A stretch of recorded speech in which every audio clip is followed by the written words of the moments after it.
नमस्कार दोस्तों, स्वागत है आप लोगों का हमारे इस यूट्यूब चैनल पे। आइए हम निफ्टी के एनालिसिस देखते हैं। कल हमने क्या डिस्कशन किया था। कल हमारी जो डिस्कशन थी वो हमने पुट के लिए डिस्कशन किया था कि मार्केट किसी भी टाइम यदि फ्लैट ओपन हो या फिर गैप डाउन ओपन हो और यदि मार्केट कभी भी 25,650 के लेवल को ब्रेक करती है तो हम वहाँ पे पुट डायरेक्शन में अपना पोजीशन प्लान कर सकते हैं।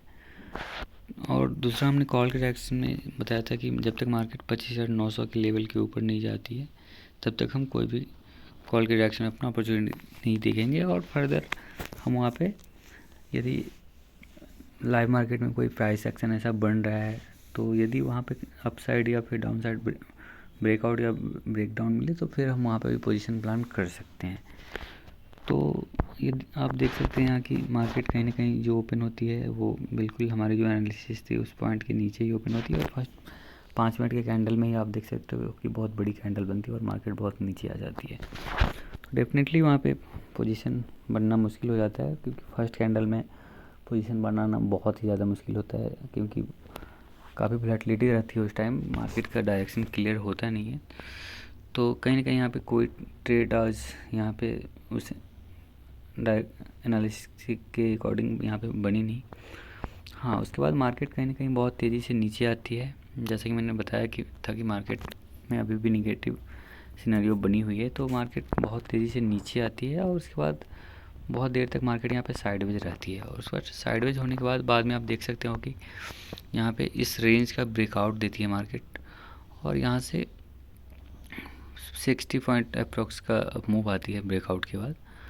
बट वापस आप देख सकते हो कि जो 25,650 का जो हमने पॉइंट बताया था वहाँ से मार्केट हाई बनाती है 25,635 और वापस से क्लोजिंग के टाइम में बहुत तेज़ी से मार्केट नीचे की तरफ आके फॉल देके क्लोजिंग दे देती है।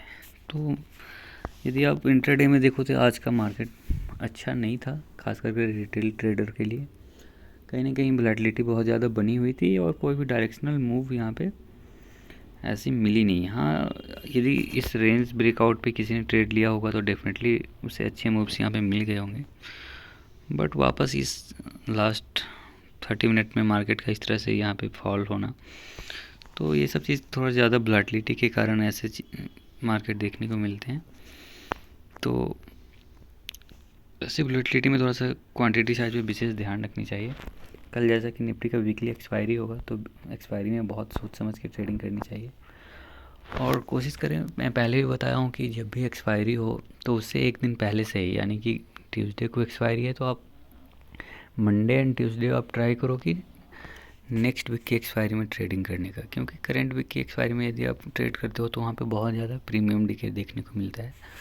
तो मंडे एंड ट्यूसडे आप नेक्स्ट वीक के एक्सपायरी में ट्रेड करो।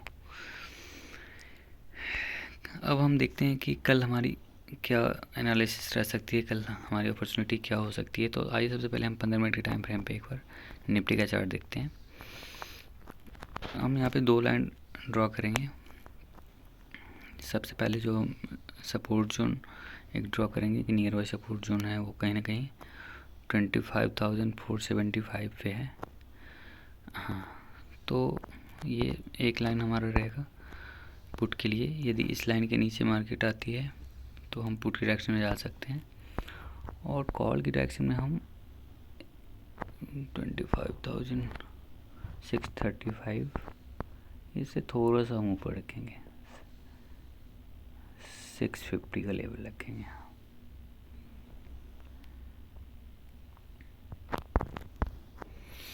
तो ये 2 लाइन हमने ड्रॉ किया है। तो इसके बीच में कहीं ना कहीं हमारा नो ट्रेडिंग जोन रहेगा और मार्केट यदि 25,650 के ऊपर किसी भी टाइम निकलती है तो हम वहाँ पे कॉल की डायरेक्शन में पोजीशन प्लान कर सकते हैं। जो हमारा टारगेट होगा वो कहीं ना कहीं कॉल की डायरेक्शन में, तो कॉल की डायरेक्शन में हम थोड़ा सा क्वांटिटी साइज कम रखेंगे कल, क्योंकि मार्केट जिस हिसाब से लास्ट 5 to 6 ट्रेडिंग सेशन से जिस हिसाब से गिरावट देते आई है, तो जब तक मार्केट में कोई अच्छी क्लोजिंग नहीं होती है, कोई स्ट्रॉन्ग कैंडल, यानी कि निफ्टी जब तक कोई स्ट्रॉन्ग कैंडल नहीं फॉर्म करती है, जब तक यहाँ पे ऊपरी लेवल पे क्लोज नहीं होती है, तब तक वैसा पॉजिटिव साइंस आएंगे नहीं कि हाँ मार्केट में तेज़ी आ सकती है, इसलिए थोड़ा सा हम लो क्वांटिटी में ट्रेड करेंगे कॉल में। यदि मार्केट आने वाले दिनों में यदि अच्छी क्लोजिंग देती है ऊपर की साइड में, तब हम उसके नेक्स्ट डे से क्वांटिटी साइज बढ़ा सकते हैं कॉल में, क्योंकि मार्केट से एक इंडिकेशन आनी चाहिए कि हाँ मार्केट अब सपोर्ट ली है और मार्केट कहीं ना कहीं ऊपरी लेवल पे क्लोजिंग दे रही है। तो हम वेट करें, जब तक अच्छी क्लोजिंग नहीं होती है तब तक क्वांटिटी साइज कॉल में थोड़ा सा कम रखें। फर्दर यदि तो यदि मार्केट इस पॉइंट के ऊपर जाती है तो हम यहाँ पे जो है 30 पॉइंट के एसएल के साथ मिनिमम 1:2 के टारगेट के लिए जाएंगे। और यदि सपोज़ आपने कोई पोजीशन बनाई हो 1:1, यानी कि 30 पॉइंट का आपका एसएल है, 30 पॉइंट आपका मतलब अप मूव मिल रहा है, तो डेफिनेटली उस टाइम आपका जो ट्रेलिंग एसएल है वो कॉस्ट टू कॉस्ट आ जाना चाहिए। मार्केट यदि रिवर्स होती है, वहाँ से वापस फॉल होती है, तो आपको प्राइस टू प्राइस एग्जिट कर जानी चाहिए वैसे पोजीशन से। अब हम बात करते हैं कि मार्केट यदि 25,475 के लेवल को ब्रेक करती है तो हमें गिरावट कहाँ तक देखने को मिल सकती है। तो आइए एक बार हम 1 आवर के टाइम फ्रेम पे चार्ट को देखते हैं।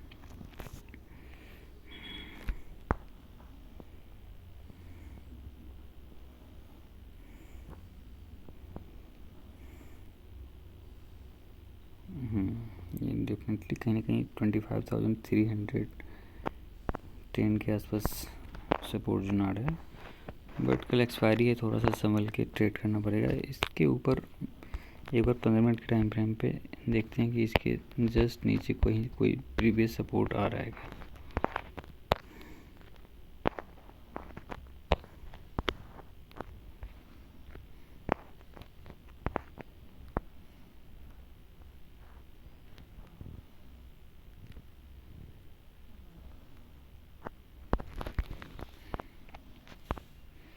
नहीं, नियर बाय तो कोई वैसा सपोर्ट नहीं दिख रहा है, बट फिर भी कल जो हमारी पुट की डायरेक्शन में रहेगी, सपोज 25,475 को यदि लेवल ब्रेक होती है तो आप फर्दर 30 पॉइंट के एसएल के साथ फर्स्ट जो आपका टारगेट हो वो 1:2 यानी कि 60 पॉइंट का होना चाहिए। तो 1:2 में आपका जो 60 पॉइंट आएगा यहाँ पे कहीं ना कहीं 25,475 के नीचे अगर आता है तो आपको फर्स्ट टारगेट 1:1.5 का रख सकते हैं आप।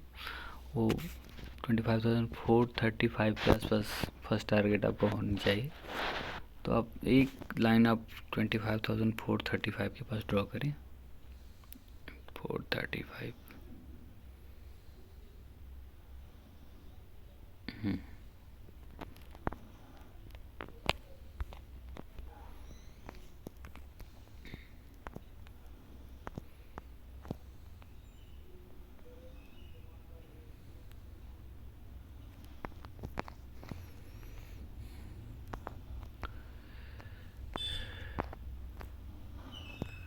हाँ, तो जो हमारा फर्स्ट टारगेट होगा वो 25,435 होगा।